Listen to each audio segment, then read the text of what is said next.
Des crânes, bonjour. Nous allons maintenant écouter les crânes pour le message de la semaine du 30 octobre. Cette semaine du 30 octobre est une semaine particulière car en plein milieu de la semaine, la fête des morts va survenir.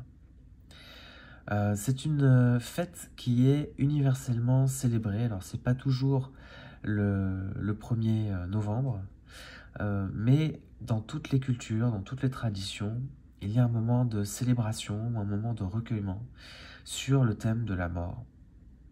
Les crânes de cristal sont tout à fait en lien avec cette énergie de célébration. D'abord parce que leur forme de crâne nous renvoie à la mortalité, à la brièveté de la vie humaine, mais aussi parce que le crâne, dans sa symbolique, est en fait une image de la conscience.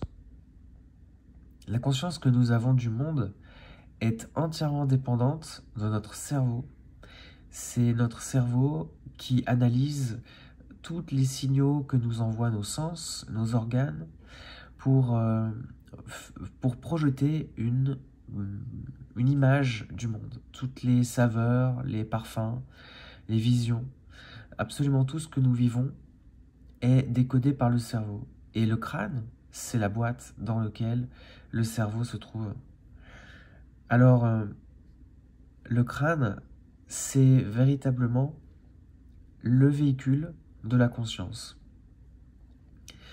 Dans beaucoup de traditions, on considère que la conscience dépasse largement le domaine du cerveau.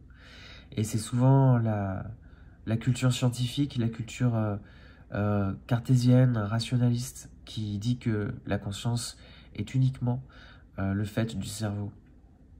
Les crânes de cristal, eux, sont des entités qui vivent dans l'invisible, sont des entités humaines, mais qui transcendent la condition humaine et qui nous permettent de nous relier à une connaissance qui dépasse les limites du cerveau. Donc en cette semaine du 30 octobre, les crânes vous souhaitent de méditer sur cette condition humaine et sur la place de la mort dans nos pensées. Parce que la mort, ce n'est qu'un mot, ce n'est qu'une idée. Dans la nature, rien ne meurt. Tout se transforme continuellement. Les corps qui tombent nourrissent les vivants, et ainsi de suite. C'est pour ça que, par exemple, un petit ver de terre qui meurt va être mangé par un oiseau. Donc il va devenir oiseau, puis l'oiseau va être mangé par un serpent. Et l'oiseau va devenir serpent en nourrissant le corps du serpent. Il fait partie, il devient un serpent, par exemple, dans la nature. Et il en va de même pour nous. Voilà, on le sait, on l'entend dans des textes comme par exemple dans la Bible, que on vient de la terre et on retourne à la terre. Donc la question que les crânes nous invitent à nous poser cette semaine, c'est qu'est-ce qui meurt quand on envisage la mort ou quand on imagine la mort? Qu'est-ce qui meurt? Qu'est-ce qui survit et qu'est-ce qui meurt? En général, les morts, on s'en souvient et ils continuent de vivre dans nos souvenirs, dans nos cœurs.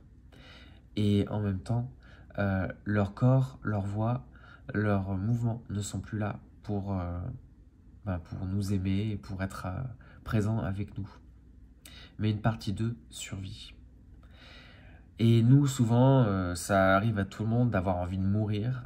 Pas forcément qu'on est suicidaire, mais il y a des moments où on est tellement désespéré, on se dit on a vraiment envie que tout s'arrête. Et quand ces moments-là arrivent, en fait, qu'est-ce qu'on veut voir mourir? Ou bien quand on est vraiment au bout de quelque chose et on sent qu'on laisse derrière nous une illusion, une part de nous-mêmes, une voix. Donc la mort, c'est une fin, mais c'est pas forcément quelque chose dont on doit avoir peur. C'est le message des crânes pour cette semaine du 30 octobre. Et nous vous remercions d'avoir tendu l'oreille. On vous rappelle aussi que si vous le souhaitez, si vous avez des questions particulières, des consultations personnalisées sont possibles et sont basées sur un don libre. Voilà, elles ne sont pas tarifées.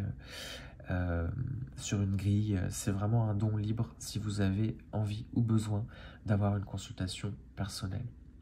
Merci à vous de liker et de vous abonner à la chaîne pour contribuer à la faire connaître et nous aider dans notre mission de canaliser les messages des crânes. Nous vous souhaitons une très très bonne semaine et beaucoup d'amour, beaucoup de lumière. À bientôt.